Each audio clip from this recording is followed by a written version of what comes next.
Hello everybody, welcome back to a brand new episode of The Casual Criminalist. As always, I'm your host Simon. I'm here, one of my writers, in this case Matt. Thank you, Matt, for writing me a script, The Son of Sam, the Boogeyman of 1970s New York. This was the guy who just went around killing random people in cars, right? I feel like I've made a video about this dude before, and it's just like, what are you doing? Don't be a psycho.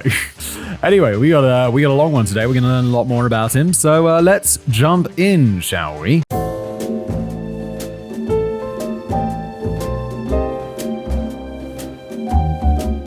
New York City, arguably the most recognizable and well-known city on the planet. The Big Apple is known for many things, from the Empire State Building to Times Square to Broadway to the Statue of Liberty.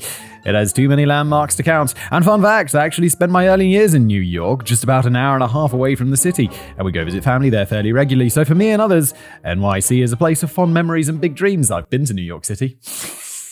Matt's like, I've lived there, got friends there. So I went once, I went for a weekend. It was nice. It's very big. It's very big. And really tall buildings.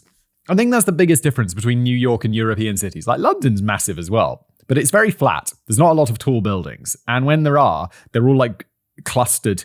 Like there's Canary Wharf, which is just a cluster of skyscrapers. And honestly, they'd all look really small compared to New York skyscrapers. It's just very flat. New York, you just walked out of the street and there's just giant buildings everywhere because it's all built on a tiny island. I mean, it's a big island, but there's a lot of people living on that island. There's a much darker side to the city, though. While beautiful, some sections of the city are run down and crime-ridden, even with all the police involvement. And back in the day, in the 1970s, that was still the case. The time of disco balls and drugs, New York was a haven of crime, with the mob running most of the operations from the shadows. That's not what we're here to talk about today, though. That's a topic saved for a different piece. No, today we're here to talk about the spree of bloodshed and panic that took place between July 1976 and July 1977. In those 12 months, the night was terrorized by a broken individual with a gun, a man who went on a rampage that left 6 people dead and 11 more injured.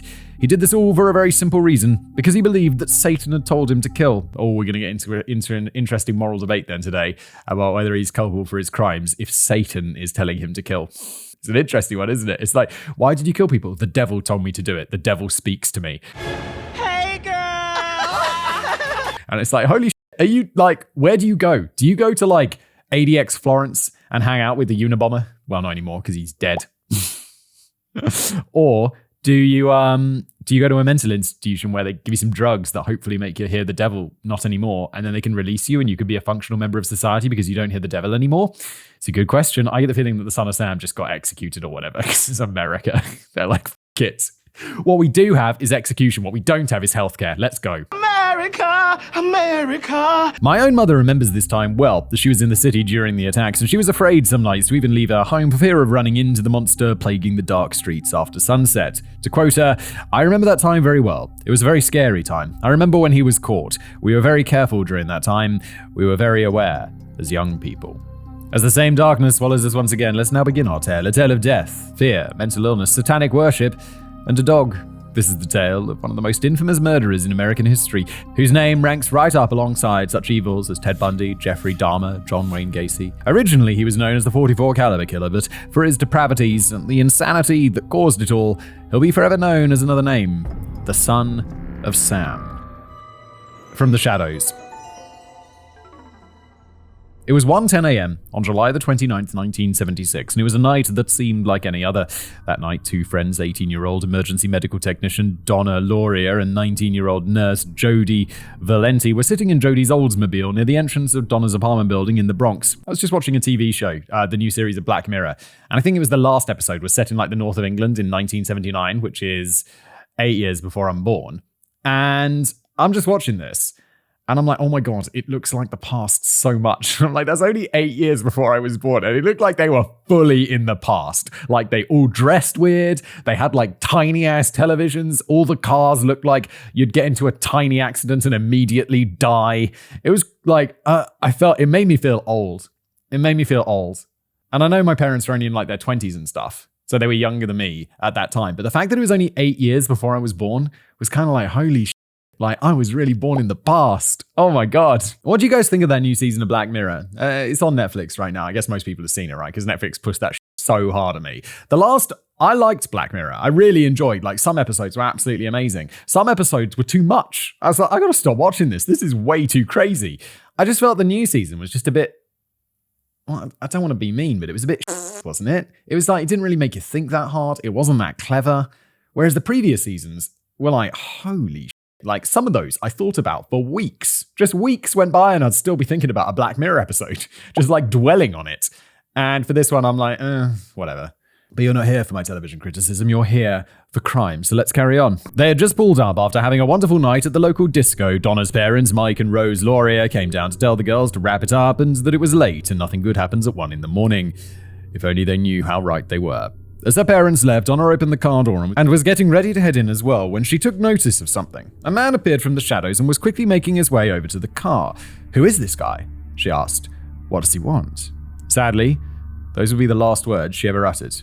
With that, the man crouched and produced a brown paper bag. Before the girls could react, the man pulled a gun from the bag, braced one elbow on his knee, aimed the weapon with both hands and fired 3 times. One bullet hit Donna in the neck, while another landed in Jodie's thigh. The third missed them both entirely. With that, the man simply got up, walked away, stowing the gun back in the paper bag as he calmly went back to his vehicle and drove off into the night. Just 2 young women, health workers, caregivers, one whose life was snuffed out, the other injured and undoubtedly scarred mentally for the rest of her days. Mike Laurier had heard the shots and raced down to see what had happened. Jodie had managed to get out of the car and was crawling towards him, crying for help. Horror filled him when he saw a bleeding Donna slumped inside the vehicle. Barefoot and clad only in his pajamas, Mike rushed the girls to the hospital, praying to any god who would listen that he would get there in time to save his daughter. Sadly, that wasn't to be. The police were called, and they arrived to question Jodie as well as Donna's parents. Jodie stated that she didn't know the killer, that she didn't recognize him at all, but she was able to describe him. A white man in his 30s, stood about 5'8" or 173 centimeters tall, looked to weigh about 200 pounds or 91 kilos, and had short, dark, and curly hair. When the officers asked Mike about it, he echoed Jodie's statement, giving a similar description of the man, and stated that he and his wife had seen the man Jodie described, that he was sitting in a yellow compact car parked nearby before the attack. Said car was spotted by neighbors in the area, and they all claimed that it had been driving around the neighborhood for hours before the incident. After they examined the bullets that were taken from both victims as well as the missed shot, the police were able to identify the gun used as a .44 caliber Charter Armed Bulldog. Other than that, they didn't have much to go on. The mob was very prevalent in New York, as previously stated, so they theorized that this was perhaps a mob execution, that maybe the girls had been mistaken for somebody else and they paid the price for it. Was the mob in the habit of killing teenage girls in cars parked outside their parents' houses? Doesn't the mob generally knock off shady looking dudes in their 20s or mob bosses in their 50s? That kind of thing? It's a stereotype and it's offensive. Who did they mistake them for? Did the mob kill people's children? That doesn't sound very mobby. It does in a way, but it also doesn't. I kind of imagine the mob having they're not like gangs. They are a gang, but it's not you don't imagine the mob like MS-13. MS-13, I imagine someone upsets them and they'll just kill your entire family. But the mob will be like, no, we don't do it like that. They'll just kill the responsible person. But maybe I don't know. The mobs, it's probably been romanticized in my brain. Not that I find anything about the mob being oh yeah, they're the good guys. But it's it's been a little bit romanticized in my mind from Hollywood and stuff. Whereas MS-13, it's just those guys are monsters. Or even more frightening, this was simply a random attack by a lone individual, a psycho with a gun who took the opportunity to murder a couple of women in the dead of night. If only they knew how close they were in that assumption. After this, things would go quiet for about 3 months. The police had the description of the shooter as well as the car, but there were no leads or breakthroughs, no new information to go on. That is until October the 23rd, 1976, when a similar attack went down. Yeah, because we know these are random now, that makes it very hard for the police. If there's no motive, it's really hard. You've got to just rely on evidence, and then you've got nowhere to start from. Even if you got fingerprints, where do you go to get a pool of people to fingerprint? Other than the criminals who have already been arrested. And if this guy's never been arrested or fingerprinted, then you're just starting from scratch. And it's going to be really hard if it's just a random crime. Over in Flushing, Queens, next to Baum Park, 20-year-old Citibank security guard Carl Denaro and 18-year-old Queens College student Rosemary Keenan were just sitting together in a car, talking and enjoying each other's company. They'd known each other from college and had been partying it up with friends for a good portion of the night. This was mostly because Carl was on his way out to the Air Force for at least 4 years, so he wanted to have a night to remember with the people he loved. After the party had died down, Carl drove Rosemary home, none the wiser that the night was about to go from fun to hellish. All of a sudden, shots rang out in the night and the window exploded inward. Both Carl and Rosemary screamed, but Rosemary managed to wrangle away into the driver's seat, start the car and speed out of there, heading back to the bar where their friends rushed them to the hospital. Rosemary had only suffered superficial wounds from the shattered glass, but Carl had actually taken a shot to the head and was bleeding pretty badly. Thankfully, they both managed to survive, but Carl had to get a metal plate inserted to replace the portion of his skull that had been severely damaged. Jesus Christ, if you get shot in the head and you have to have a metal plate in there, I'll be like, oh, thank God. Like, getting shot in the head is not something. If someone was like, okay, we're going to shoot you in the head, it's like, okay, well, that's it then, isn't it? That's good night. It's not like, most people I feel like die from getting shot in the head. Bullets found embedded in the side of the car and the one from Carl's skull indicated that the shots came from a .44 caliber gun. The police were in full investigation mode at this point, particularly since Rosemary's father had just happened to be a 20-year police veteran detective of the NYPD. It was their assumption that because of Carl's long hair, the shooter had believed it was two women in the car, not a man and a woman. Unfortunately, no matter how much they looked into it, there wasn't any evidence to point to this being anything other than a random attack. They initially didn't link the attack with the previous shooting. Neither Rosemary or Carl had gotten a look at the shooter. Each shooting took place in different boroughs of the city, and as a result, each shooting was being looked at by separate precincts. With no new leads to follow up on, the case went cold. And then it happened again. It was November the 27th, 1976, and this time it was high school students, 18-year-old Joanne Lamino and 16-year-old Donna DeMasi in Bellerose, Queens. It was a little after midnight, and the two friends were heading home from a wonderful time at the cinema. As a film lover myself, I know that feeling well, leaving the movie theater on a cool, full night, smiling after seeing the latest blockbuster. Sadly, this feeling would be short-lived. I haven't been to the cinema in so long. Oh, the last time I went to the cinema, I saw a terrible movie. Because I got kids, right? And it's hard to get away for 2 hours. And if I'm going out for an evening, I generally would rather go to dinner because, you can watch a movie at home or whatever. But I'd love going to the cinema. When I had infinite free time, love going to the cinema. And God, the last movie we saw, we were at my in-laws' house, and they're taking care of the kids for the evening. So we go to the cinema. And it's already late. I got to bed at 9:30 because the kids get up so early. We see it's like Guardians of the Galaxy 7 or something. It's so bad. And I know people love these movies, but they're so bad. I'm just watching this. And I didn't want to go see it. And I was like, there's literally nothing on. This is the only movie we could possibly enjoy. And I'm like, I'm not going to enjoy this. And she's like, I'll just give it a try. And I'm like, okay, fine, I'll give it a try. And so it was about an hour in and I just look at her and she looks at me.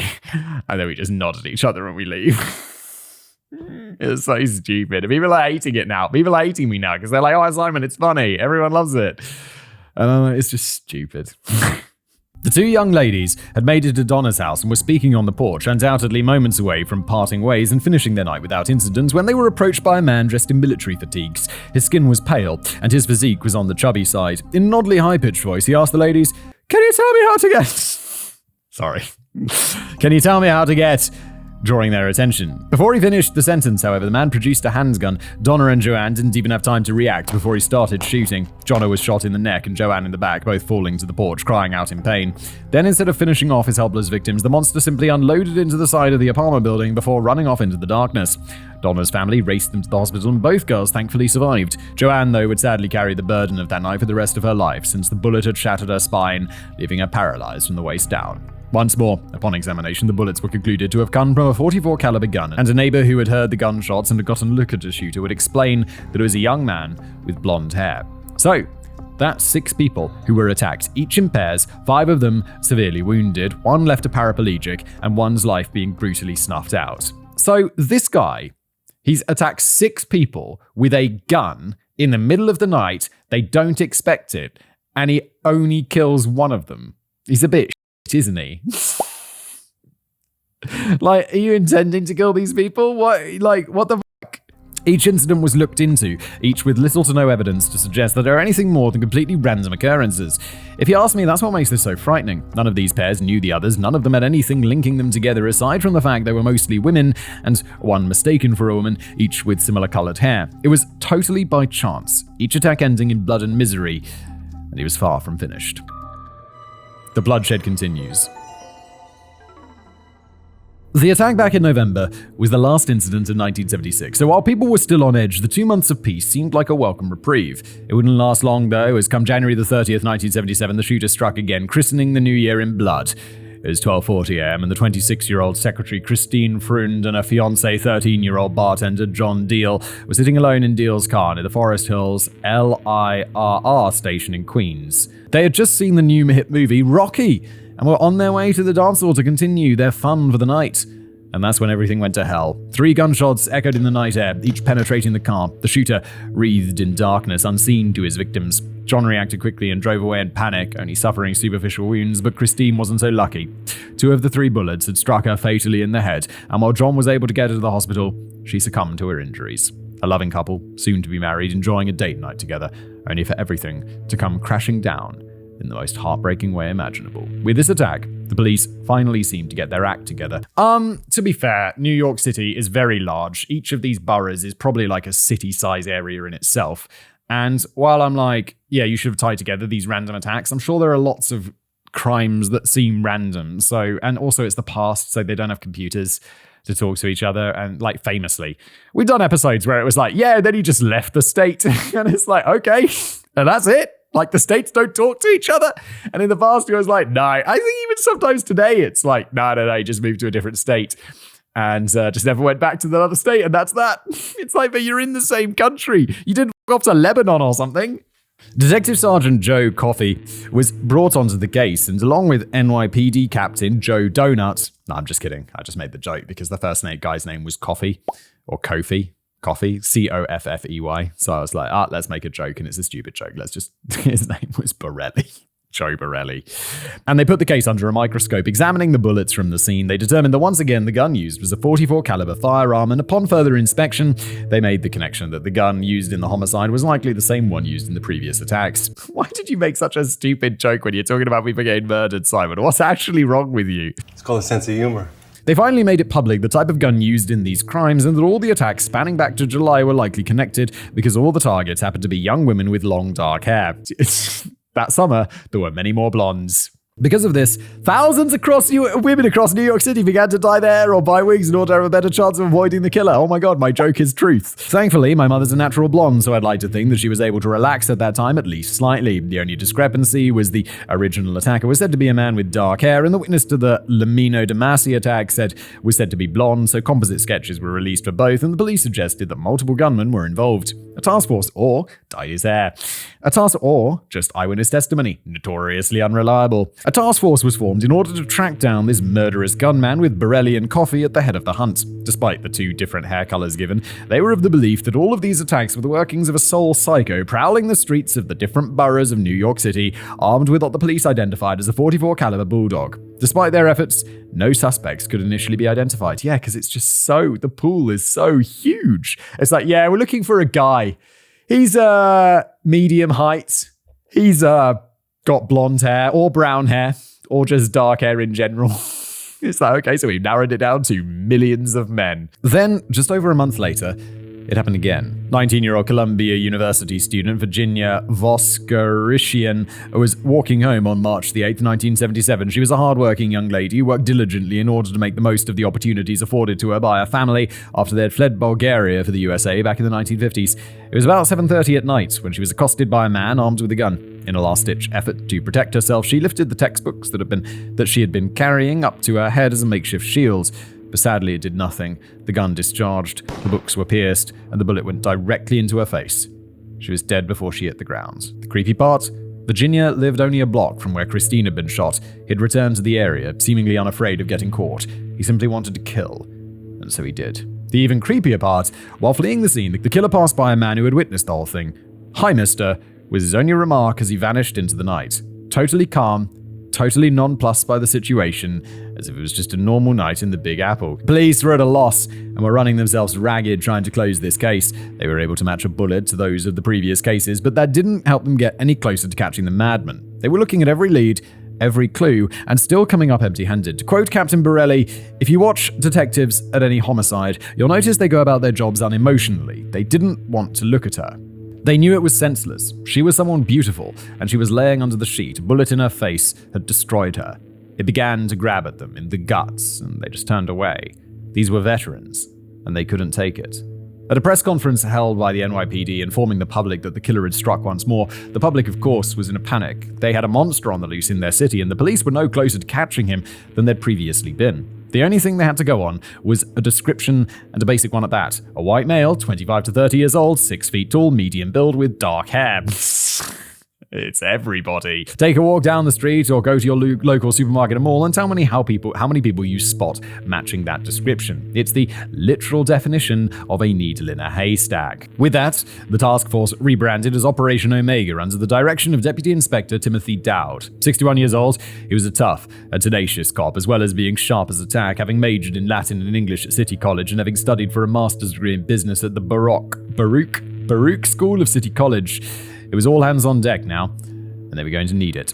The next attack happened a little over a month later, on April the 17th, 1977. This was 20-year-old tow truck operator Alexander Asau and 18-year-old Lehman College student and aspiring actress and model Valentina Suriani. They were sitting together in Alexander's brother's car on the Hutchinson River Parkway service road in the Bronx. What they were doing there is unknown, but we sadly know what happened to them. Out of the darkness came the villain of our story, pulling up alongside them in his own car, gun in hand, and only a few blocks away from the scene of the Lauria Valenti shooting. He unloaded on the couple. 4 shots were heard. The police were called from a nearby neighbor, and they arrived at the scene to find Valentina in the driver's seat, shot once in the head, and Alexander next to her, shot twice in the head. Valentina died at the scene, and while he was able to make it to the hospital, Alexander soon joined her. He wasn't able to give the police a description before he passed, but they had a suspicion as to who it was. The Phantom had struck again, stolen 2 new souls for his collection, and had disappeared into the night once again, sight unseen. This was the latest killing in the string of shootings, and by this time the police and the press already had a name for the monster. Until that point, he'd been given the moniker of the .44 caliber killer, but after this killing, the maniac would choose his own name. Correspondence from a killer. Now, remember when Jack the Ripper is suspected of mailing letters to the police and press during his reign of terror? Well, here we find something rather similar. While investigating the scene of Alexander and Valentina's murders, the police came upon something shocking. A handwritten letter was placed near the bodies, and it was addressed to NYPD Captain Joseph Borelli. Written mostly in block capitals with a few lowercase letters and written in what appeared to be a version of Scottish English, the killer taunted the police for their inability to stop him and expressed his wanton desire to continue his murderous spree. Most notably, the killer also gives himself a name, one that would stick, and one that would be etched into the annals of true crime history forever. The Son of Sam. I don't like it when killers get to choose their own thing. It's sort of like, the Son of Sam is a cool name. And it's like, why can't we just call him... I feel like we should give killers not cool names. Like, not like the XYZ Killer or Monster Incarnate or something like that. We should just call him like Bellends 1. Because then it's like, I don't know. It's not nice to like give these guys reputations, you know, that sound in any way cool. Okay, the letter read as follows. It's a long quote. Let's get into it. Dear Captain Joseph Borelli, I'm deeply hurt by your calling me a woman, sick. Oh, okay, so he means woman, but he can't spell. This quote's going to be a nightmare, isn't it? I am not, but I am a monster. I am the son of Sam. I am a little brat. When Father Sam gets drunk, he gets mean. He beats his family. Sometimes he ties me up to the back of the house. Other times he locks me in the garage. Sam loves to drink blood. Go out and kill, commands Father Sam. Behind our house, some rest. Mostly young, raped and slaughtered. Their blood drained, just bones now. Papa Sam keeps me locked in the attic too. I can't get out, but I look at the attic window and watch the world go by. I feel like an outsider. I am on a different wavelength than everybody else, programmed to kill. However, to stop me, you must kill me. Attention all police. Shoot me first. Shoot to kill or else. Keep out of my way or you will die. Papa Sam is old now. He needs some blood to preserve his youth. He has too many heart attacks. Too many heart attacks. Oh, me hoot, it hurts, sonny boy. Oh, okay, that means, oh my heart, it hurts, sonny boy. I miss my pretty princess most of all. She's resting in Our Lady's house, but I'll see her soon. I am the monster, Beelzebub, the chubby behemoth. I love to hunt, prowling the streets looking for fair game, tasty meat. The women of Queens are the prettiest of all. I must be in the water they drink. I live for the hunt. My life. Blood for Papa. Mr. Borelli, sir, I don't want to kill anyone no more. No more, but I must. Honor thy father. I want to make love to the world. I love people. I don't belong on earth. Return me to Yahoos, to the people of Queens. I love you, and I will want to wish you all a happy Easter. May God bless you in this life and the next. And for now, I say goodbye and good night. Police, let me haunt you with these words. I'll be back, I'll be back. To be interpreted as bang, bang, bang, bang, bang. Ugh. Yours in murder, Mr. Monster. That is just insane. I read that and I'm like, that's insane. But I'm reading that and I'm like, this reads like some emails I get from crazy people. Like, who are like, Simon, I have classified knowledge about this and it's written in like this crazy English that makes no sense. Like, it's just like the ramblings of a madman. And they're like, your video about the pyramids of Egypt and aliens is wrong. I discovered this in 1970's and I've been holding on to it forever. The number of emails I get like this is unbelievable. It's like, I mean, it's not daily, but I'll get several things like this a month from like people who are just like rambling. And I'm like, okay. Okay. Like, archive. I don't reply. Can you say nut job? Yes, I can. Nut job. The killer seemed to be reveling in the bloodshed in his wake, while also blaming his father, this Sam, for his actions. This is the devil, right? This is what Matt described in the intro as like the devil talking to him. The devil, for some reason, is Sam, and he's the son of Sam, like he's the son of the devil. This is weird. In the same breaths, he seemed to blame a dark-haired nurse for his father's death, which I didn't even get that. I was too busy I realized I probably read that text and didn't take a lot of it in because I was just trying to process the crazy English so it could sound somewhat coherent, which seemed to correspond with the original shooting of Donna Lauria and Jodie Valenti. It also seemed to reflect how he now only seemed to go after women or those he thought were women with similar looks and hair color. When looking through the letter, it seemed to indicate that much like a number of other serial killers, the murderer enjoyed the kills and got a kick out of taunting the police and the media. With this, the police were able to get a psych profile put together where the killer was described as neurotic, potentially suffering from paranoid schizophrenia, and believed that he was possessed by demons. With that, the police went into overdrive. While no useful fingerprints could be lifted from the envelope, that didn't stop them from tracking down every person they could that was registered as owning a .44 Bulldog, questioning them extensively and forensically testing each gun. Regardless of their efforts, they couldn't find the perp or his gun. It was a dead end. And it didn't help that the Omega Task Force received a tidal wave of tip calls. Apparently, everyone knew the killer, whether it was their next-door neighbor who came home late, the cashier at the grocery store who gave them weird looks every week, their cousin who had a weird obsession with guns, the creepy guy who spent way too much time drinking at the bar and had a deep hatred for pretty girls. The list was endless. All of those people should be on a list, though. The calls were constant, and none of it helped in the slightest. New York City Mayor Abraham Beame was exasperated about the whole thing. He hated how the monster had the nerve to give himself a name. Yeah, me too. And one that the media would quickly latch onto, only increasing his own ego and infamy. Infamy, that's the word I'm looking for. It increases their infamy. Calling a press conference, he stated, "The killings were a horror. The police were under terrible strain. Everyone was beginning to question his ability to capture the gunman." The letter fused everything together. It was a man against an entire city. He had written this one policeman, but I knew it wasn't that captain that he was writing about. It was every cop who was after him, all 25,000 of them. And then another letter came. It was May the 30th, 1977, and a Daily News columnist by the name of Jimmy Breslin received a handwritten letter. Postmarked early the same day in Englewood, New Jersey, it claimed to, wait, they do post in the same day? Whoa, that's quick. I know like in the past they used to, at least in England, they used to deliver post in the morning and in the evening, I think. Is that true? Did they used to do that? I think they did. Not when I was a kid, but like I heard about it back in the day. Wow, like same day post delivery. I feel like that happens and then it didn't happen and now like there's delivery companies. Like it's cool how you can like just go on the internet and buy something. Someone can deliver it to your house in like 90 minutes. There's one company they're like, yeah, we'll get it to you in 30 minutes. And I'm like, what? So it's just like, I need something to work. Boom, you pay for it. It's expensive. I think it'll cost like $20-$30 to get it delivered. But the company will just like, they'll just bring it to you. You're like, okay, thanks. For us, time doesn't work the same as it does for you. In the letter, he mentioned a number of the victims by name and continued to mock the NYPD for their constant inability in catching him and stopping the killings. Titled Blood and Family, Darkness and Death, Absolute Depravity, 44, the letter reads as follows, and another long quote that I'm going to struggle my way through. You're welcome, dear audience. Hello from the gutters of NYC, which are also filled with dog manure, vomit, stale wine, urine and blood. Hello from the sewers of NYC, which swallow up these delicacies when they are washed away by the sweeper trucks. Hello from the cracks in the sidewalk of NYC and from the ants that dwell in these cracks and feed on the dried blood of the dead that has settled into the cracks. Are you trying to be like artistic or whatever? Because it's not working. It just sounds like the ramblings of a madman who doesn't have a brilliant grasp of the English language or indeed creativity. JB. Oh, that's the name. That's the initials of the policeman, right? I'm just dropping you a line to let you know that I appreciate your interest in those recent and horrendous 44 killings. I also want to tell you that I read your column daily and find it quite informative. Tell me, Jim, what will you have for July 29th? You can forget about me if you like, because I don't care for publicity. However, you must not forget Donna Lauria, and you cannot let the people forget her either. She was a very, very sweet girl, but Sam's a thirsty lad, and he won't let me stop killing until he gets his fill of blood.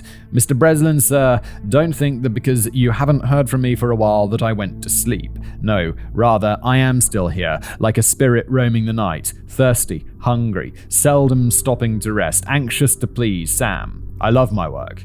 Now the void has been filled. Perhaps we shall meet face to face someday, or perhaps I will be blown away by cops with smoking 38s. Whatever, if I shall be fortunate enough to meet you, I will tell you all about Sam if you like, and I will introduce you to him. His name is Sam the Terrible. Not knowing what the future holds, I shall say farewell, and I will see you at the next job. Or should I say, you will see my handiwork at the next job. Remember, Ms. Laurier. Thank you. In their blood and from the gutter, Sam's Creation 44. Here are some of the names to help you along. Forward them to the Inspector for use by NCIC, the Duke of Death, the Wicked King Wicker, the 22 Disciples of Hell, John Wheaties, rapist and suffocator of young girls. Please inform all the detectives working the slaying to remain. P.S. JB, please inform all the detectives working the case that I wish them the best of luck. Keep them digging, drive on, think positive, get off your butts, knock on coffins, etc. Upon my capture, I promise to buy all the guys working on the case a new pair of shoes if I can get the money. Son of Sam. This is just crazy ramblings. I'm just lost. What are you even saying? I'll give him this. The bastard had a penchant for nicknames. Underneath the Son of Sam signature was a strange logo that seemed to be a combination of an X and an S, as well as a cross and the symbols for the male and female genders. What did catch many eyes, including those of the cops, was the mention of July the 29th. If you recall, it was the date of the first attack 1 year previous, the date that Donna Laurier was killed. It was handed over to the police, and they came up with a number of theories, ones that sadly didn't go anywhere, from thinking the writer was a comic book letterer based on his writing style, or that the phrase Wicked King Wicker was a reference to the 1973 horror movie The Wicker Man. A week after it was received, and with portions of it held back at the request of the police, the letter was made public in the Daily News with an urging from Breslin for the killer to stop this madness, stop the murders, and to turn himself in. He didn't. The final attacks.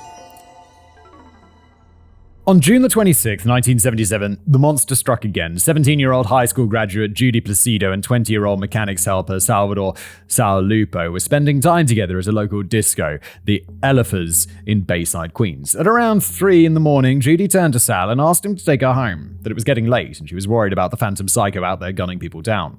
By that time, the disco was pretty much empty. The threat of the Son of Sam had everyone on edge and having similar thoughts, heading to the safety of their homes as the night dragged on. Sal agreed to take her home, and so they left. They got into Sal's car, and the world around them exploded with the sound of gunshots. Judy recalled the following. All of a sudden, I heard echoing in the car. There wasn't any pain, just ringing in my ears. I looked at Sal, and his eyes were open wide, just like his mouth. There were no screams. I don't know why I didn't scream. All the windows had been closed. I couldn't understand what this pounding noise was. After that, I felt disorientated, dazed. 3 gunshots had pierced the car, with Sal being wounded in the right forearm and Judy taking the worst of it, taking shots in the right temple, shoulder, and back of the neck. Both managed to exit the car and attempted to run back to the disco, but Judy collapsed in the parking lot. Sal managed to get help, so the police and an ambulance were called, and Judy miraculously was able to survive. In a dark twist of irony, Detective Coffey had been outside the Elifers about 15 minutes before the shooting. When the call came over the radio, he was one of the first on the scene, asking if Judy or Sal had seen their shooter. Neither of them had seen the attacker, same as before, with Sal having thought initially that it was just some punk throwing rocks at their car, before the truth became clear. There were witnesses, though, who saw a tall, dark-haired man in a leisure suit fleeing the area, with one even claiming to see him leave in a car, giving them a partial license plate number. As the 29th of July quickly started creeping up, the Omega Task Force and the police as a whole were in near panic. They were desperate to find the killer. They were sure that with the anniversary of the first attack nearing, someone else was going to either die or get hurt on or near that day. The media did their part to help corral the public, making sure they knew the significance of that date and warning everyone to be even more careful than they already were. Everyone waited with bated breath as July the 29th, 1997 came and went. The sun rose and the sun set, and no attacks or murders went down. Everyone let out a collective sigh. They'd been scared for nothing. Yeah, I feel like an anniversary attack is like... that seems like a bad idea, because everyone's going to do an anniversary attack. Let's all be extra careful. That's not the night that he'll attack, because he'll know you're all being extra careful. And then he struck one final time. It was July the 31st, 2 days after the first anniversary of the Son of Sam attack. All of the previous attacks had either been in Queens or the Bronx, but not this time. This time it happened in Brooklyn. It was early in the morning, and 20-year-old secretary Stacy Moskowitz and 20-year-old clothing salesman Robert Bobby Violante were sitting in his father's car under a streetlight near a city park in the neighborhood of Bath Beach. It should be noted that unlike any of the other women targeted by the killer, Stacy had unmistakable blonde hair. The two of them had just been on their first date to the movies and were having a wonderful night. Then, as if to put a cap on the date night, Bobby makes the suggestion. Bobby, how about taking a walk in the park? Stacy, what if Son of Sam is hiding there? Bobby, this is Brooklyn, not Queens. Come on. While nervous, Stacy relented, and the two of them exited the car and made their way into the park for a nice nighttime walk together. Making their way over to the swings, Bobby leaned in for a kiss with her, and that's when she spoke up. The figure of a man in the park had caught her eye, and when she informed Bobby, he turned just as the man turned around and vanished into the night. Still frightened, Stacy asked Bobby to return to the car, which they did, though Bobby convinced her to stay for a few more minutes, that he'd like another kiss. She once more relented, the two leaning in to end their night, their first date with a proper kiss, and then it happened. Bobby recalled later on the terror of that moment. All of a sudden, I heard like a humming sound. First, I thought I heard glass break. Then I didn't hear Stacy anymore. I didn't feel anything, but I saw her fall away from me. I don't know who got shot first, her or me. While the two of them were kissing, the son of Sam had emerged from the shadows and approached the car, getting within 3 feet of the passenger door. Lifting his gun, he unloaded into the window with 5 shots. Bobby was shot twice in the face, and Stacy was shot once in the head. Stacy slumped back into the seat, while Bobby, injured but coherent, pressed down on the horn and then pulled himself from the car, screaming for help. The police were on the scene in no time flat, but by then, the son of Sam was long gone. Both Stacy and Bobby were taken to Coney Island Hospital, with Stacy's parents arriving in hospital just in time to see their daughter being wheeled in. Bobby, thankfully, survived, but had lost his left eye and only had about 20% vision in the right. Stacy's condition continued to get worse, and they were forced to transfer her to Kings County Hospital, where they were better equipped to deal with such extensive head trauma. Unfortunately, it was all for naught, and 38 hours later, she succumbed to her wounds while in the hospital. And just like that, we've now covered the entirety of the killings attributed to the son of Sam. This rampage lasted a whole year and left the city that never sleeps in a waking nightmare. The horrible story that had captured the attention of the whole world. The story of a madman on the loose in the most iconic city on the planet, gun in hand, murdering beautiful women in the dark of the night. The police were at their wits' ends. The public were terrified, and they wanted nothing more than to get this lunatic off the streets. And thankfully, after this final dark event, things quickly began to fall into place. Closing in on evil. So normally here on The Casual Criminalist, we would have come down on the police for their constant fuck-ups and endless incompetence, but only when they deserve it. And in this case, I'm not too inclined to place too much blame on them. These are random killings, which are notoriously hard to close in a very large city across a bunch of different areas. It's gonna be real tricky. However, as noted through most of the script today, the NYPD, after figuring out they had a true-to-form serial killer on their hands, were out in full force trying to track down this unyielding monster. Yeah, it's not like they were sitting on their hands. They were on it. To quickly recap, they tried to track down every lead. They brought in everyone who had registered the confirmed murder weapon, and they even fired every one of those weapons to try and link the ballistic markings to the proper gun. Sadly, no matter how deep they dug or how far they looked, the son of Sam seemed to be 2 steps ahead of them, even going so far as to send those disturbing letters to the lead investigators and the press. They had their own Jack the Ripper on their hands, and every single night they dreaded that the peace would be broken by the sound of gunfire and the screams of dying women. Soon, though, little threads littered through a number of the incidents would soon be woven together, and the resulting tapestry would lead them directly to one man. Wow. Where are they going to draw these leads from? From what I can tell, there is not a lot to go on. Cecilia Davis was a resident of Brooklyn, and she had been walking her dog near the scene of the final attack. It was late at night when she came upon a traffic cop ticketing a parked car, a yellow car. To be more specific, it was a yellow 1970 Ford Galaxy. She didn't think much at first, but that was before the officer had left and a figure exited the vehicle. A young man, white complexion, short, curly, dark hair, and he was looking right at her, a dark object in his hand. Getting the creeps, she turned tail and booked it back home, but not before she heard what sounded like gunshots ringing out behind her. It took her a few days before she reported this to the police. They looked up the car the ticket was given to. That's it? That's how you get busted? Excellent, good work on you. Young woman who put this together. The Yonkers Police Department was contacted and set up an interview with the individual, and the officer who took the call had a tale to tell. This was Officer Wheat Carr, and as soon as the guy's name's Wheat, and it's a weird name. A lot of people have weird names nowadays. Chingy, Shakira. And as soon as the man's name came up, she had an instant reaction. Let me tell you about him. I know him. He lives right behind me. You see, Wheat Carr is the daughter of Sam Carr, and at this point I expect everyone's alarm bells to be ringing. The Carrs had a fellow tenant that had been giving them issues for a good while, one that hadn't been paying the rent and had been complaining about their dog, a black lab named Harvey. At some point, someone had shot Harvey, but thankfully the dog survived, as did a German Shepherd who had also been shot. Suspicion immediately fell on the tenant, and Wheat believed that he had been the one who had tried to kill their dog. On top of that, the man had impersonated the cars on at least one occasion in a rather ominous way. Back on June the 10th, a man named Jack Cassara received a letter in the mail, one addressed to him from Sam and Francis Carr. It read as follows: Dear Jack, I'm sorry to hear about that fall you took from the roof of your house. Just want to say I'm sorry, but I'm sure it won't be long until you feel much better, healthy, well and strong. Please be careful next time. Since you're going to be confined for a long time, let us know if Nan needs anything. Sincerely, Sam and Francis. Jack had never met the Carrs, nor had he ever taken a fall. That's scary as He asked Sam and Francis about the letter, and they too knew nothing about it. However, they told Jack that they had also received letters, ones apologizing for the shooting of their dog as well as other dogs in the area. This only heightened their already growing suspicion, and it put Jack on his toes, thinking someone was out to get him. He probably didn't go up on his roof for quite some time after that. Yeah, this is mega creepy. And it just points to the fact that the guys behind all of this is just deranged. One thread's a coincidence, but two threads is enough to raise eyebrows. Between the incidents with Cecilia Davis and the link to the name of Sam, the police in the two different departments now believed they might have just found their serial killer. They might have found the son of Sam. On August 10th, 1977, the police tracked down the yellow 1970 Ford Galaxy. It was parked outside an apartment building at 35 Pine Street, Yonkers, New York. They searched the car and found a gun in the back seat, a duffel bag filled with ammunition, maps of the crime scenes, and a threatening letter addressed to Inspector Timothy Dowd of the Son of Sam Task Force. Mate. Don't leave all the evidence the police require for a conviction in the boot of your car. That's the trunk of your car, Americans. That's just silly. The maps of the crime scenes, the gun, ammunition. Hide that shit better. What are you up to? Don't make maps of your crime scenes. Can you say case closed? And before anyone says anything about searching the car without a warrant, they reasoned that it was a legal search based on the fact that the gun was out in plain sight on the back seat, which is admittedly pretty flimsy, but they got away with it. Yeah, was the gun really? Although the guy has maps of his crime scenes in the car. Like, he's like, first murder, here. Or like whatever. So maybe he was so sloppy as to leave the gun on the back seat of the car. That seems fine to me.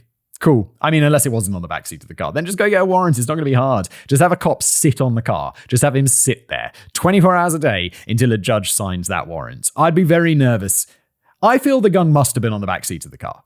Because this is a big case that the police want to close. And there's no way they're risking that chain of custody of the evidence or whatever it is, or like mishandling evidence, if there's any shot that it's going to ruin the case. Because that would be insane if that's how he gets off. Well, I wouldn't be surprised. Regardless, they staked out his apartment building, waiting for a proper warrant to arrest the suspect and search his apartment. They wanted to do this as by the book as possible, since they couldn't risk this monster slipping through their fingers and disappearing for good. Exactly. 10 p.m. rolled around, and the warrant had yet to arrive. But the suspect did. He was a 24-year-old white man, about 5 foot 8 inches tall, weighed approximately 200 pounds, had short, dark, and curly hair. He exited the apartment and walked right to his car, a brown paper bag in hand. Sound familiar? As he got into the driver's seat, the police couldn't wait any longer, warrant or no warrant. Detective John Falotico was the first officer to react, drawing his gun and going right up to the car. He stuck the barrel of the gun up to the man's temple and told him to put his hands up. Is that how cops do it? Why would you need to put it on his temple? Just point at him from further away. Be like, yo, I'm a cop. I'm going to shoot you. Hands up, mate. Drop that brown bag, okay? And then if he goes for the brown bag, pop, pop. Like, this is America. You shoot people at the drop of hats. Why do you need to go up and hold it to his temple? That's fucking gangster. The man simply looked up at Detective Falotico, gave him a soft smile, and said, "Well, you got me. How come it took you so long?" Meet David Berkowitz. Before we dive into the insanity even further, let's rewind and get better acquainted with our madman. Let's start off with some parental context. Elizabeth, let me guess, child of abuse. Elizabeth Betty Broder was a Jewish woman who grew up in the Bronx and although he is crazy. So maybe this is just like his brain went blip and just went wrong. That's possible, because this is like the devil is talking to him. It's not like the classic serial killer, I got beaten by my parents. And in 1936, she married an Italian man, Tony Falco. Things were rocky from the start, arcane of minds, as Betty's family didn't approve of their relationship since Tony wasn't Jewish. It also didn't help that the whole family was poor, as most people were during the Great Depression days. They started a fish market and had a daughter named Breslin, but the market eventually went bust, and after less than 4 years of marriage, Tony left Betty for another woman. Lonely and depressed, Betty soon started an affair with a married man named Joseph Kleinman. They were together for 3 years at the time Betty got pregnant again, but old Joseph wasn't having any of that. Like a prime-time dirtbag, he threatened to leave Betty and not pay child support if she didn't give up the baby, as well as forbade her from giving the child his last name. Apparently, she didn't think much of it, as she elected to stay with Joseph and give up the child. She arranged things with a nice Jewish couple in the Bronx by the name of Pearl and Nathan Berkowitz, and on June the 1st, 1953, in Brooklyn, New York, Richard David Falco, aka David Richard Berkowitz, was born. To make things easy, I will simply be referring to him as Berkowitz from this point on, as his name was changed almost immediately after he was adopted. Pearl and Nathan had always wanted a child, so they made sure Berkowitz barely wanted for anything and tried to give him the best upbringing that they possibly could with their modest means. At first, there were no clear warning signs, aside from him being a loner. He was always big for his age, which led to him seeing himself as unappealing and unattractive, so he isolated himself. He also had a very violent temperament and became known as a bully who would attack other kids, sometimes for no reason at all, using his larger size to his advantage. At one point, it's stated that Berkowitz sustained a head injury when he was younger. Whether that contributed to his development is unknown, but given the history of monsters on this channel, it seems rather likely. Difficult and spoiled, Berkowitz became a nuisance, and soon enough he started showing a fascination with fire. Uh-oh, that's the sign. Loner, bully, making fires. Here we go. Just another box filled on the serial killer checklist. Although, no abusive parents, it seems. I mean, his parents gave him up, but when he was a baby, so I don't think that really counts. Maybe a little. Towards like him becoming a psycho, and his parents spoiled him. That sounds like, I mean, I don't think you should spoil your kids. It's probably not the best idea for like super productive individuals in society, but it's better than beating them. He started setting bugs ablaze for his amusement before moving on to setting parts of the neighborhood on fire. It got to the point that his parents actually sought out counseling for him, though it didn't seem to help. Yeah, if your kid's doing arson, counseling's a very good move. That should be mandatory. Things only got worse after Pearl's death. Despite it all, it seemed the Berkowitz loved his mother, and he was devastated when he was informed that she had breast cancer. She and Nathan tried to hide it from him, as they kept him in the dark for 2 years, which only made the eventual realization all the worse. She sadly lost the battle and passed away in the fall of 1967, which broke Berkowitz entirely. His interest in school waned, his grades tanked, and his bad attitude only became worse. Berkowitz and his father moved into a new apartment at 170 Dreiser Loop in Co-op City in 1967, soon after Pearl's death. They continued to live together through his high school years, though their relationship took a turn when Nathan remarried. Berkowitz disliked his new stepmother, causing him to act up even more, and when Berkowitz graduated from Christopher Columbus High School in 1971, Nathan moved with his wife to a retirement home in Florida, leaving his son all alone in the apartment. At this point, Berkowitz's mind had already begun to shift. Fantasy, how old are they? Like, they moved to a retirement home in Florida when he's leaving high school? Isn't a retirement home where people go to die?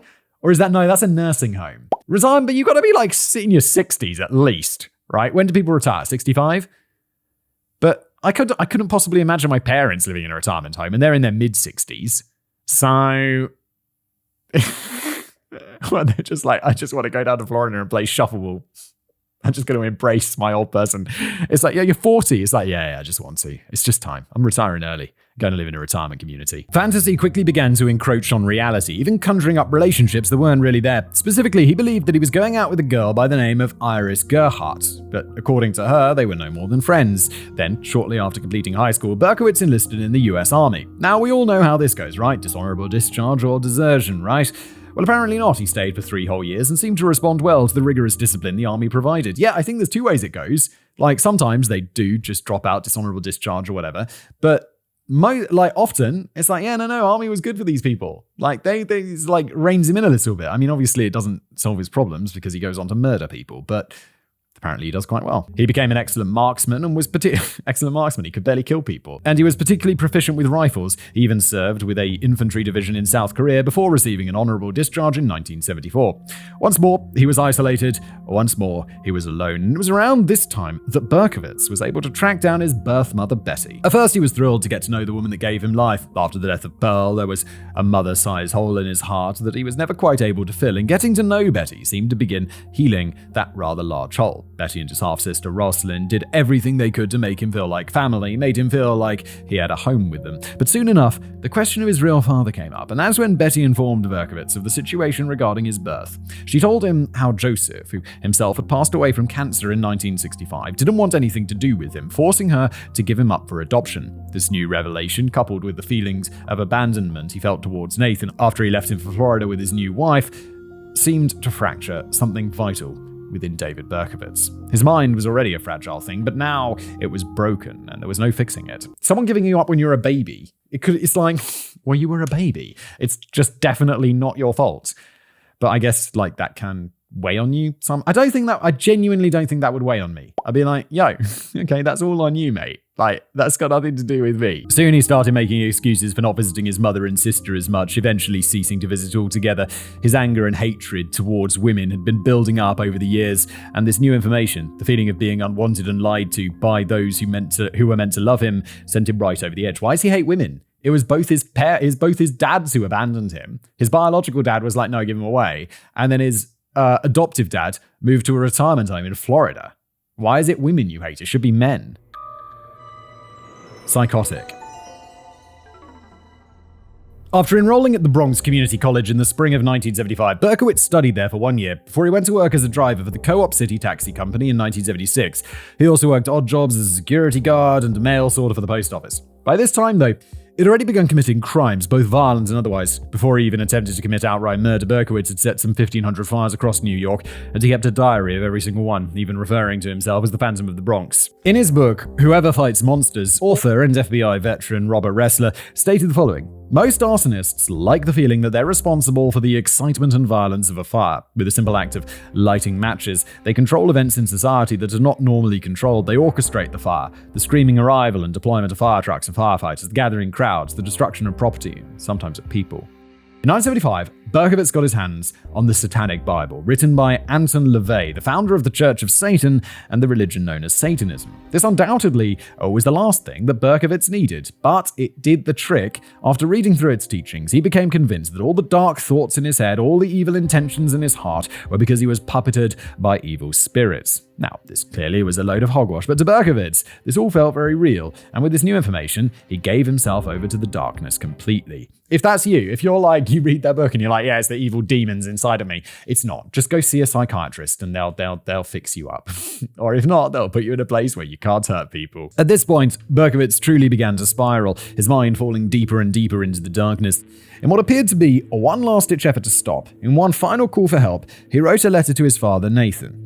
It's cold and gloomy here in New York, but that's okay because the weather fits my mood. Gloomy.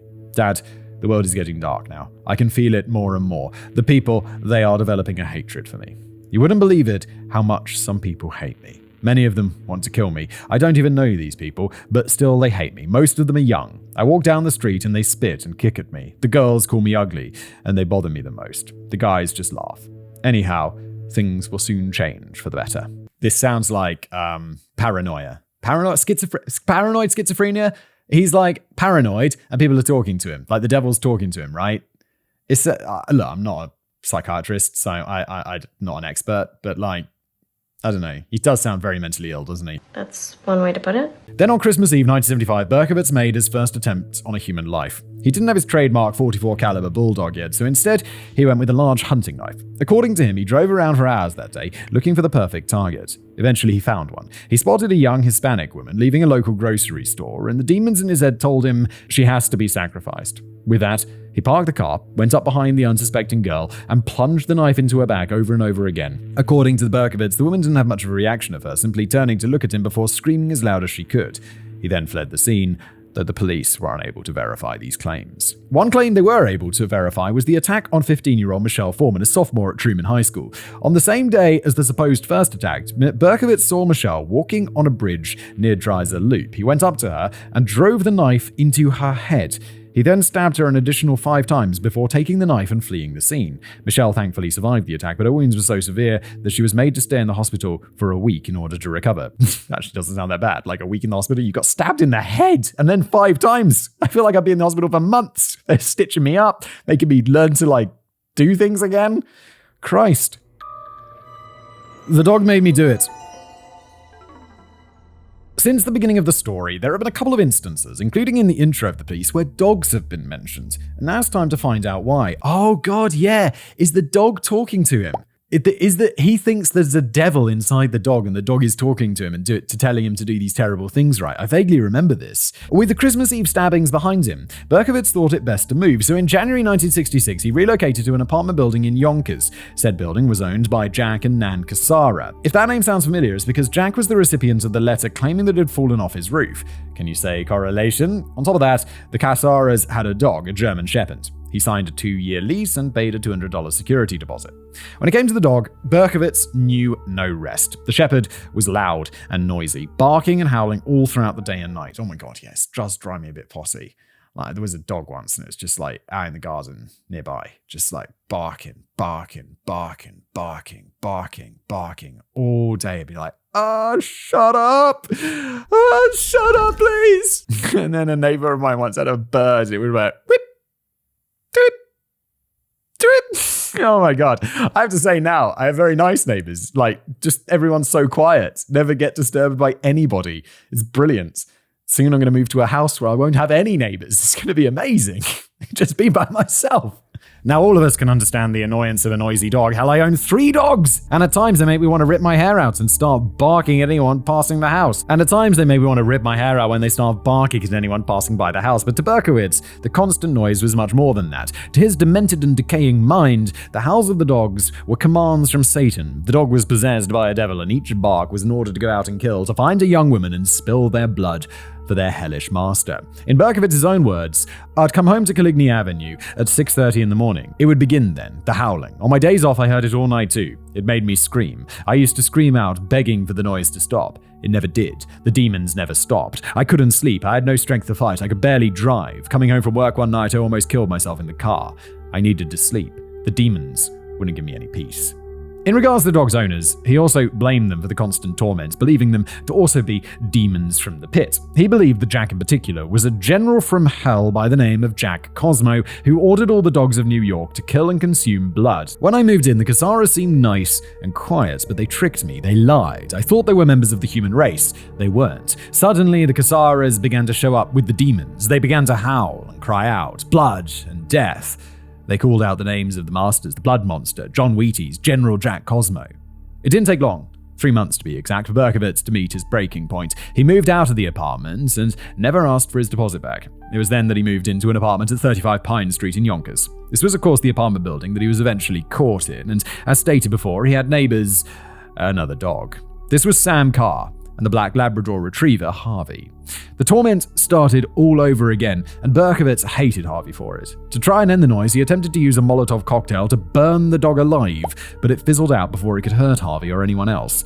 So Berkowitz went for something a bit simpler, shooting Harvey with his .44 Bulldog. Thankfully, Harvey wasn't killed and made a recovery. Regardless, it wasn't just Harvey that was the problem, but Sam as well. To Berkowitz, Sam was possessed by a demon, also named Sam. Not exactly the most creative hellspawn, was he?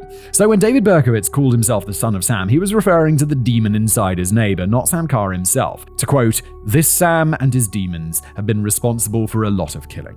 Soon enough, after all the torment in his mind over the years, Berkowitz engaged in his year-long reign of bullets and blood. The darkness had won, and a demon was loose within the Big Apple. 6 souls had been stolen away, 11 had been horribly scarred, and the whole city was in a panic, and the rest, as they say, is history. Justice done. After being arrested on the charges of murder on August 10th, 1977, David Berkowitz was interrogated the next day, and he held nothing back. For 30 minutes, he confessed to every single shooting, every single murder, and he explained his motive. He said that demons were to blame and that they were the ones causing him to go out and commit murder, and even went so far as to blame the dogs, Sam Carr and Jack Cassara.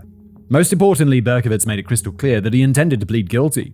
As far as motive goes, Berkowitz seemed to flip-flop a little bit. At first, he stuck to the story that the demon dogs were commanding him to kill, but then he went on to later claim in 1979 that it was all a hoax. At times, he alluded to having accomplices, going so far as to say, "There are other sons out there. God help the world."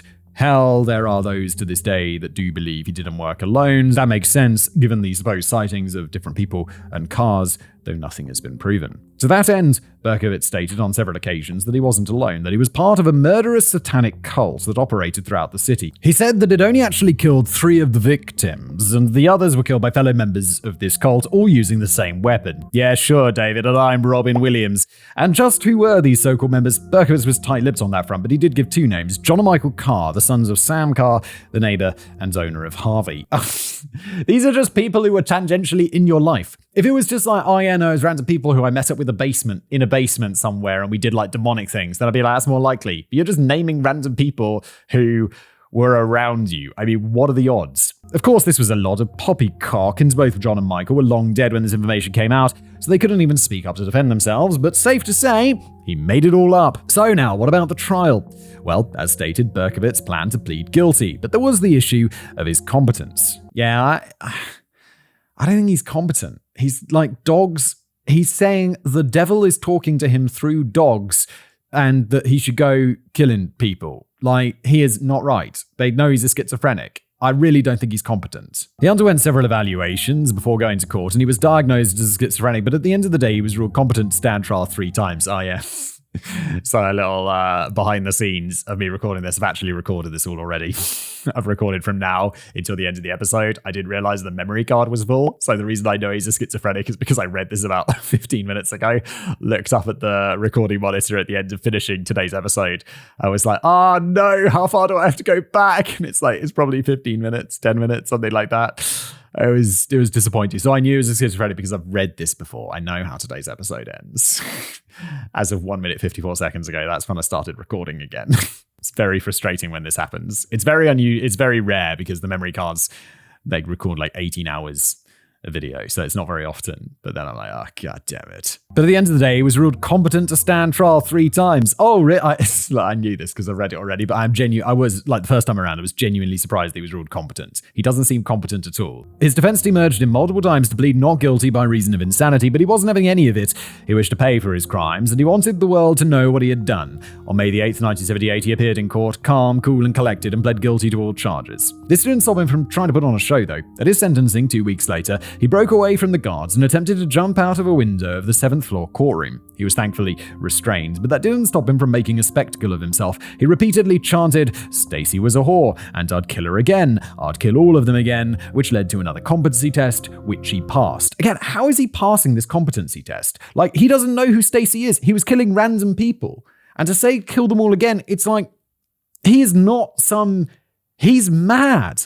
He's a schizophrenic.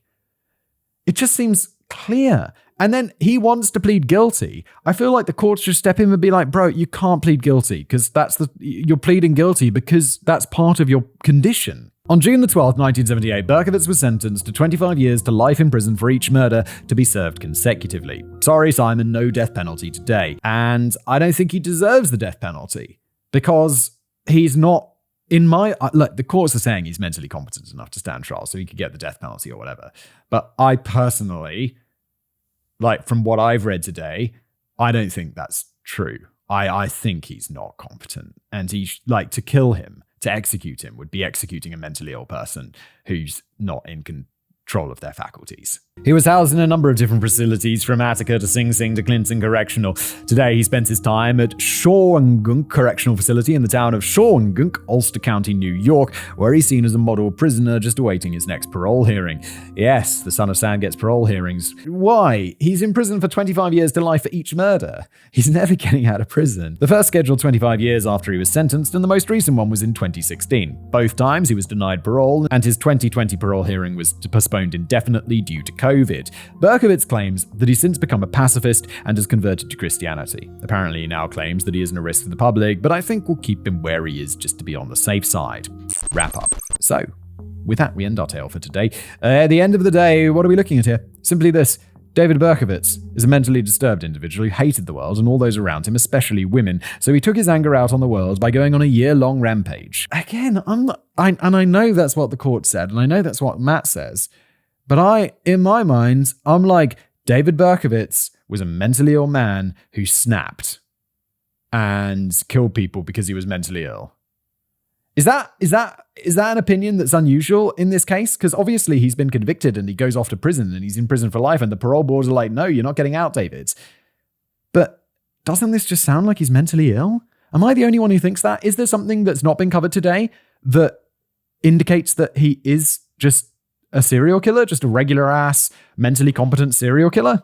He took his gun to the streets and he killed when and where he pleased, and it's a miracle that there weren't more victims before it was all said and done. In several interviews with author Robert Ressler, he even admitted that the demon story was all nonsense, a way to protect himself when he was originally caught, and that he felt a sexual pleasure when murdering women. That he even kept a scrapbook with all the newspaper clippings of his crimes to keep his fantasies alive. He got off on the murder, he got off on the attention, and he enjoyed every second of it. That doesn't make any sense. Like, that just seems like something that he's saying because he's mentally unwell. Because if he was... it says right there, he even admitted the story was a nonsense. A way to protect himself was when he was originally caught. His lawyers begged him to do an insanity plea. But he didn't. There was competency, and then they told him, say it's insanity, and he was like, no, I want to pay for my crimes. So it makes no sense that he's trying to get out of them.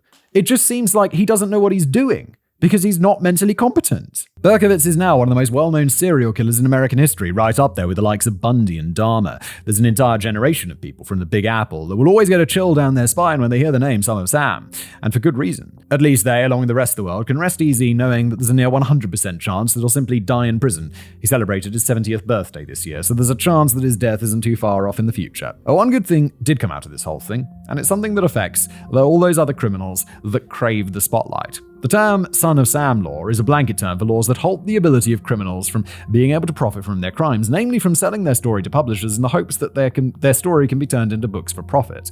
There are some that argue that such laws go against our right to free speech, but to that I say, them. Yeah, no, I'm with you on this one, Matt. Like, right to free speech, no one's restricting you. You can write your book. You just can't make money from it. You could go to a publisher and say, like, hey, I'll write this book. Will you publish it?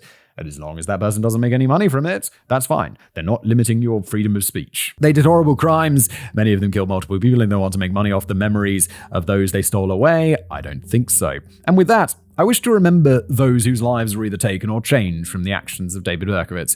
Those people who did nothing wrong. They were just out enjoying their lives, having a fun night on the town, and this evil monster just decided to shatter their worlds for his own sick pleasure. In your opinion, Matt, and I know in the opinions of the courts and all of that stuff, but also, he was a schizophrenic. The dead. Donna Lauria, Christine Freund, Virginia Voskachyan, Valentina Suriani, Alexandra Sau, Stacy Moskowitz. The injured, Michelle Foreman and the unnamed Hispanic woman, Joni Valenti, Cara Denaro, Rosemary Keenan, Donna DeMasi, Joanne Lamino, John Deal, Salvador Lupo, Judy Placido, Robert Violante. Rest in peace to all those lost and all those who lived. I hope your lives improve for the better after your dark experience with this awful madman. Dismembered appendices. Number 1. In 1999, a movie called Summer of Sam was released, directed by Spike Lee. It depicts the effect the Son of Sam killings had on a fictional group of characters in the Bronx. The killer himself, played by Michael Badalucco, being used more as a symbol and a metaphor for the times than anything else. Berkowitz was shown the movie and he was reportedly disturbed by it, calling it exploitation of the ugliness of the past. Yes, sure, says the insane serial murderer. Other film portrayals include the 2008 direct-to-video film Son of Sam and the CBS TV movie Out of the Darkness. Number 2. A number of songs have been inspired by David Berkowitz. Several examples include 1978's Son of Sam by the Dead Boys, 1978's Are You Receiving Me by XTC, 1989's Looking Down the Barrel of a Gun by the Beastie Boys, and 1993's Insane in the Brain by Cypress Hill. Number 3. David Berkowitz has either been referenced or depicted several times in TV shows and documentaries. Example of this includes several episodes of the show Seinfeld, where he is directly referenced, the Netflix show Mindhunter, where he's played by Oliver Cooper, and the 2021 docuseries The Sons of Sam, A Descent into Darkness, which focused around the idea that Berkowitz didn't work alone. Number 4. And here's a personal one for me. As of this writing, this is my 20th script for the show, and almost a year since my first script went live on the channel. God damn, time flies. It's been a year. Well, that's awesome. I want to take the time to thank you, Simon, for the opportunity and be a part of an amazing team that bring these dark stories to our audience. You're very welcome, Matt. It's a pleasure to have you. I've loved every second of it, even when things got tough, and it's helped me provide for my family. Well, I'm very happy to have been able to do that. I'm very happy to have you writing for us. I enjoy myself. Thanks again. I personally consider myself to be the lesser of all the writers. Oh, don't say that. That's not true. But it means the world to me and to everyone who enjoys what I've brought to the table. So thanks again. And to all the friends I made along the way. David, Liam, Emma, Matthew, Kevin, George. You guys are the best. I love you all. And I promise to get you out of the basement soon. That's a nice ending. Thanks, Matt. I'll say it again. It's really great to have you. I can't believe it's been 20 scripts. That's brilliant. Yeah. Thank you. That's nice. And thank you, dear listener, for listening. Or if you're watching on YouTube, hello. And I'll see you all in the next episode. Thanks for being here.